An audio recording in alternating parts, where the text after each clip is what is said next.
김기용 JB금융지주 대표이사 회장은 최근 해외 시장 진출에 속도를 내고 인수합병을 추진하는 등 본격적으로 JB금융그룹의 외형 확장에 시동을 걸고 있습니다.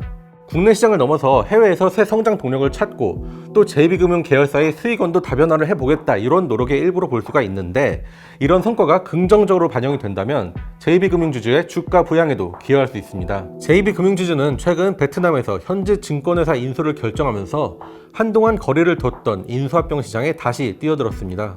동남아 지역을 주요 기반으로 삼고 있는 JB금융 계열사의 수익원을 다변화를 하고, 그리고 JB금융이 그동안 진출한 적이 없었던 증권업 분야까지 좀 영역을 확장해보겠다, 이런 노력의 일부로 볼 수가 있는데요. 이 베트남은 코로나19 확산에도 경제적 타격을 비교적 덜 받아서 올해도 경제 성장을 계속 이어갈 걸로 예상이 되는 지역입니다. 이 정부에서도 신남방 정책을 앞세워서 국내 회사들이 베트남 쪽, 이런 동남아 쪽으로 이렇게 활발하게 진출을 할 수 있도록 적극적으로 지원하는 정책을 펼치고 있기 때문에 김기용 회장이 이런 기회, 이런 성장 잠재력을 보고 베트남에서 대규모 투자를 벌이면서 승부수를 걸었다, 이렇게 볼 수 있습니다. 이 JB금융은 베트남 증권사 인수가 마무리가 되면은 한국 투자자를 대상으로 현지 부동산 투자 그리고 인프라 개발에 관련된 이런 금융 주선 업무를 주로 하겠다, 이런 계획을 세우고 있는데요. 이 한국 고객뿐만 아니라 이 현지 기업을 대상으로 전환사채, 신주 인수권 부사채 같은 회사채 발행을 주선한다든가 아니면 현지에서 인수합병을 주선한다든가 이런 업무까지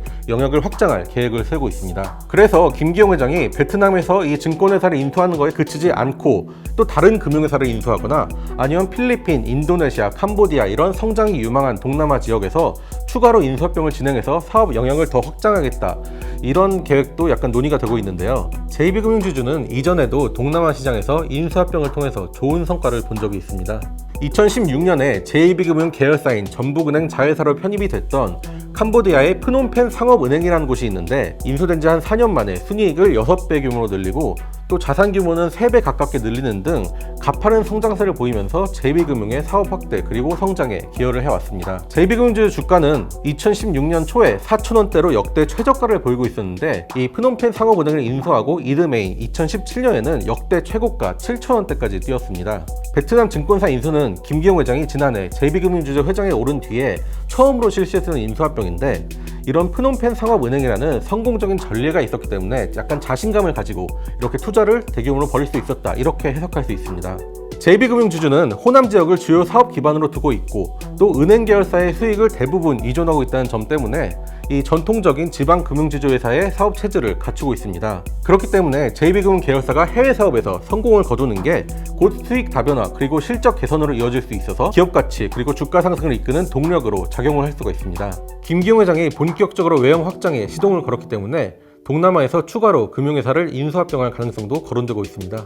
JB 우리캐피탈과 같은 계열사가 이미 진출해 있는 이 미얀마에서 영업망을 더 확대하거나 아니면 인도네시아 같이 성장이 유망한 다른 지역에 새로 진출하기 위해서 인수합병을 하는 방안을 고려할 수 있습니다. JB금융그룹도 신남방 지역 핵심 국가를 중심으로 신규 사업을 지속적으로 확대해 나가겠다, 이런 계획을 내놓으면서 이런 가능성에 더욱 힘을 싣고 있습니다.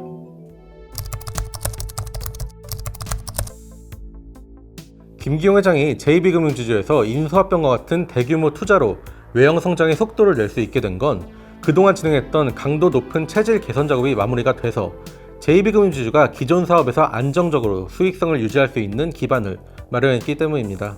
다만 앞으로 JB금융지주의 주가 흐름은 김기용 회장이 JB금융그룹의 비은행 계열사를 키워내는데 얼마나 성과를 봤냐, 또 효과적으로 은행 계열사의 이자이익 감소를 얼마나 많이 하느냐에 따라서 결정이 될 걸로 보이는데요. 최근에 코로나19 사태가 지역 경제에 미친 악영향 그리고 기준금리 하락 때문에 은행 계열사 수익성이 하락하고 있는 점이 JB금융지주 실적의 직격타로 이어질 수가 있습니다. JB금융지주는 호남 지역 경제에 의존이 높은 전북은행 그리고 광주은행 이 두 개의 은행 계열사에서 대부분의 순이익을 내고 있습니다. 이 2019년 기준으로 보면은 두 은행 계열사가 JB금융 전체 순이익에서 차지하는 비중은 약 78%에 이르는 절대적인 비중을 좀 차지했는데요. 더구나 은행 계열사 순이익에서 이제 이자이익의 비중을 보면은 100%가 넘습니다. 왜냐하면 이 전북은행과 광주은행이 모두 2019년에 이 수수료와 같은 비이자이익 부문에서 순손실로 적자를 봤기 때문입니다. 이런 상황에서 금리 인하로 두 은행 계열사 이자이익이 감소할 수밖에 없는 상황이라 이 JB금융지주 실적과 기업 가치에 큰 위기가 찾아올 수 있습니다.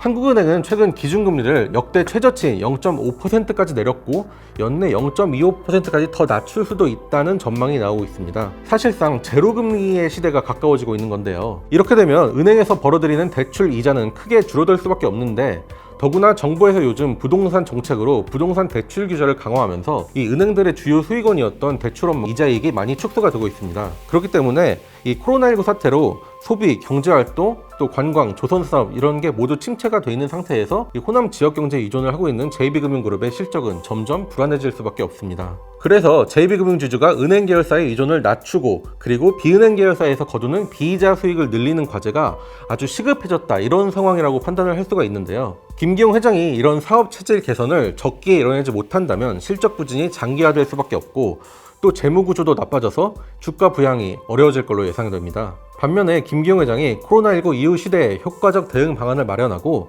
또 이익 다변화의 성과를 낸다면 JB금융지주 주가도 상승세를 되찾을 수가 있겠죠. 현재 JB금융지주가 보유하고 있는 비은행 계열사는 캐피탈 회사인 JB우리캐피탈, 그리고 자산운용사인 JB자산운용, 이런 것들이 있습니다. 그러나 아직은 JB우리캐피탈이 JB금융 전체에서 차지하는 실적 비중은 좀 미미한 수준이고, 또 JB자산운용은 지난해 순손실로 적자를 보는 등 다소 좀 불안한 모습을 보이고 있습니다. 이 JB금융지주의 카드사 그리고 보험사 같은 주요 비은행 계열사가 없다는 것도 약간 이 사업 구조 측면에서 약점으로 꼽히는데, 비이자 부문 수익원을 다변화하는 게 어느 정도 한계를 맞을 수 있지 않냐, 이런 전망도 나오고 있습니다. 따라서 김기용 회장이 JB금융의 비은행 사업에 뭔가 반전을 일으킬 만한 공격적인 전략을 제시하지 못한다면 이 JB금융지주 주가도 장기간 부진한 흐름을 이어갈 수밖에 없을 걸로 보입니다.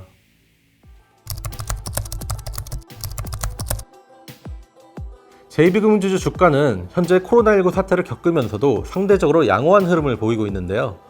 6월 초에는 주가가 코로나19 영향에서 완전히 벗어났다라고 평가할 수 있는 수준까지 상승을 했습니다. 이 6월 7일 그리고 8일 종가 기준으로 JB금융지주 주가는 5,300원까지 상승했습니다. 이 코로나19 사태가 본격화하기 직전인 2월 말에도 주가가 5,300원이 안팎에서 움직였는데요. 코로나19가 전 세계로 확산이 되면서 국내외 증시가 가장 불안한 흐름을 보였을 때 이 3월 말에는 JB금융지주 주가가 3,260원까지 떨어졌습니다.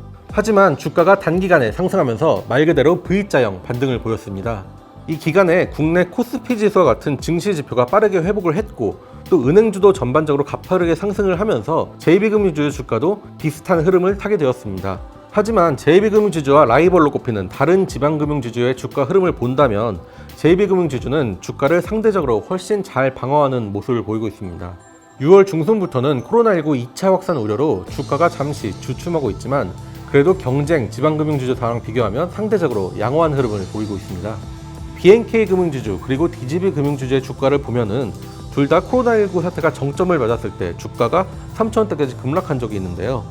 이 6월 초에 BNK금융지주 주가는 5,800원까지 반등했고, DGB금융지주 주가는 5,910원까지 상승해서 이 코로나19 사태로 받은 영향을 대부분 만회를 했습니다. 하지만 코로나19 사태 직전에 2월 말에 BNK금융지주 주가가 6,300원 안팎, 그리고 DGB금융지주 주가가 6,000원대에서 오갔다는 점을 놓고 보면은 이 경쟁사들의 주가는 코로나19 영향을 완전히 벗어나지는 못했다, 이렇게 볼 수가 있습니다.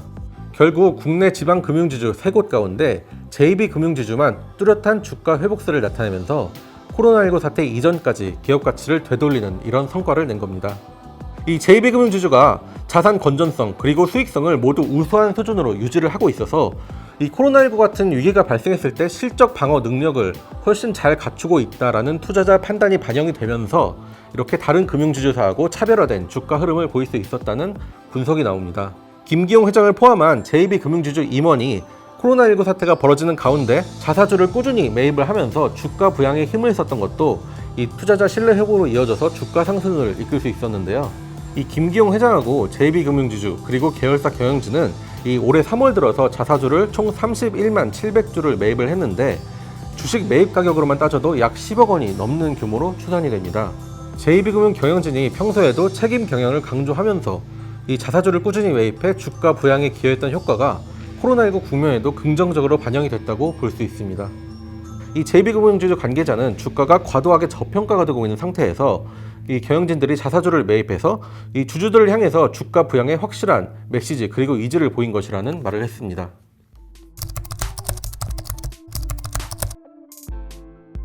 JB금융지주는 2019년에 3,419억 원으로 사상 최대 순이익을 냈습니다. 이 전체 금융권에서 놓고 보면 그렇게 상위권이라고 할 수는 없지만 수익성 지표를 놓고 보면 가장 뛰어난 수준을 기록했습니다. JB금융지주가 이렇게 우수한 실적 그리고 수익성을 기록할 수 있던 배경은 김기용 회장이 지난해 취임 뒤 추진했던 대대적인 체질 개선 작업 그리고 비용 절감을 위한 노력에서 찾을 수 있습니다. 김기용 회장은 JB금융 회장이 오른 직후부터 대규모 조직 정비 작업에 돌입을 했고 외형 확장보다는 내실을 키우겠다. 그래서 작지만 강한 강소금융그룹으로 거듭나겠다는 뚜렷한 목표를 앞세웠습니다. 기업 가치를 높이고 중장기 성장 잠재력을 확보하려면 어떤 방식으로든 외형 성장을 추진하는 게 어쩌면 당연한 전략으로 볼 수 있는데요. 하지만 김기용 회장은 JB금융지주가 그동안 해외 시장 그리고 수도권 진출을 추진을 하면서 투자를 늘려서 재무 구조가 취약해졌고 이게 중장기적으로는 다른 금융그룹이랑 경쟁에 좀 불리해질 수 있다라고 판단을 해서 과감히 전략을 바꾼 겁니다. 김기용 회장은 취임한 지 약 2주 만에 지주회사 임직원 수를 줄이고 또 여러 계열사의 조직을 효율화를 하면서 사업비나 판관비 이런 비용들도 대폭 줄이는 체질 개선 작업에 돌입했습니다. 말하자면 JB금융의 허리띠를 졸라매면서 좀 내실을 확실하게 다지겠다 이런 작업에 들어간 건데요. 이런 성과가 채 1년도 되지 않아서 실적에 뚜렷하게 반영이 되기 시작하자 김기용 회장이 JB금융의 체질 개선 작업을 매우 성공적으로 이뤄냈다 이런 평가들이 나오고 있습니다. JB금융지주는 2019년 연간 순이익에서 사상 처음으로 라이벌인 DGB금융지주를 넘고 국내 지방금융지주 순이익 2위 자리에 올랐습니다. 김기용 회장이 내실 경영에 집중을 해서 수익성 개선에 힘쓰는 한편 JB금융지주가 광주은행을 완전 자회사로 편입하는 등 이런 성과로 지방금융지주 순이익 3위, 만년 3위 자리에서 탈출을 하게 된 건데요. 이 BNK 금융지주하고 DGB 금융지주는 이 제조업 분야 지역 경제에 의존이 높아서 실적 변동성이 비교적 크고 또 코로나19 타격에도 취약했던 반면에 JB금융지주는 해외 법인 같은 곳으로 수익원을 다각화했고 또 비용도 잘 관리를 하고 있어서 올해도 순이익 2위 자리를 계속 붙일 가능성이 높다는 분석이 증권가에서 이어지고 있습니다.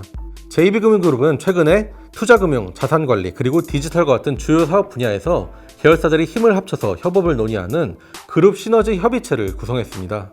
대형 금융지주사들이 매트릭스 같은 자회사 협업 조직을 꾸려서 이 시너지를 노리는 것처럼 JB금융지주도 계열사 사이 협업을 본격화해서 경쟁력을 키우겠다 이런 전략을 본격적으로 시도를 하는 건데요.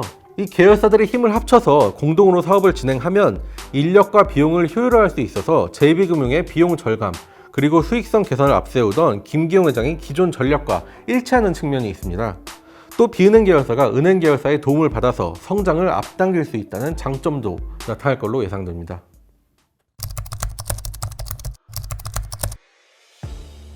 김기용 회장은 학계와 민간 연구소, 금융감독원, 그리고 KB국민은행 같은 민간 금융회사까지 두루 거치면서 다양한 분야에서 경험과 지식을 쌓은 준비된 CEO라고 평가를 받습니다.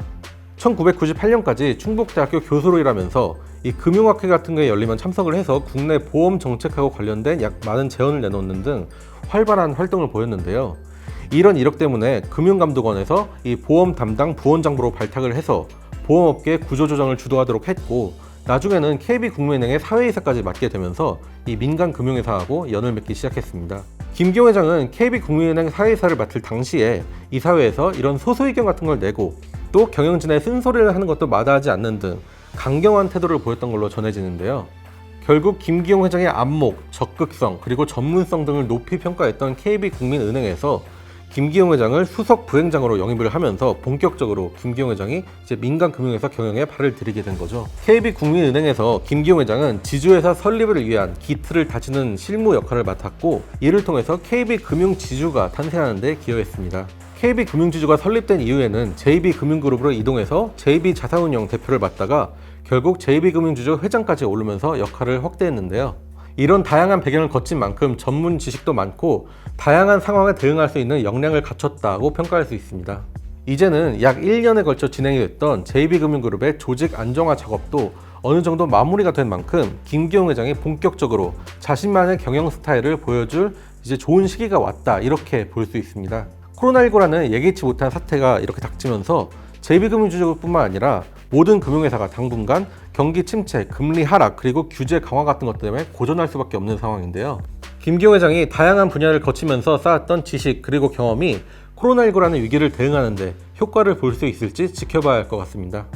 코로나19 사태로 금융권의 투자 손실 아니면 대출 부실 같은 리스크가 발생할 가능성이 전반적으로 커지고 있지만 그래도 JB금융 계열사에는 이런 악재가 터질 가능성은 상대적으로 적다라는 분석이 증권가를 중심으로 나오고 있습니다. JB금융 계열사가 김기용 회장 취임 뒤에 전반적으로 대출 공급 그리고 영업 활동을 좀 보수적으로 진행을 해서 리스크 관리에 집중했다는 점도 긍정적 성과로 이어질 수 있습니다. 이 JB금융지주는 국내 금융권을 덮쳤던 사모펀드 환매 중단 사태나 파생상품 손실 사태와 같은 금융소비자 피해 사건에도 거의 연루가 되지 않았기 때문에 앞으로 실적이나 주가에 이런 리스크가 반영될 가능성도 매우 낮다고 볼 수 있습니다.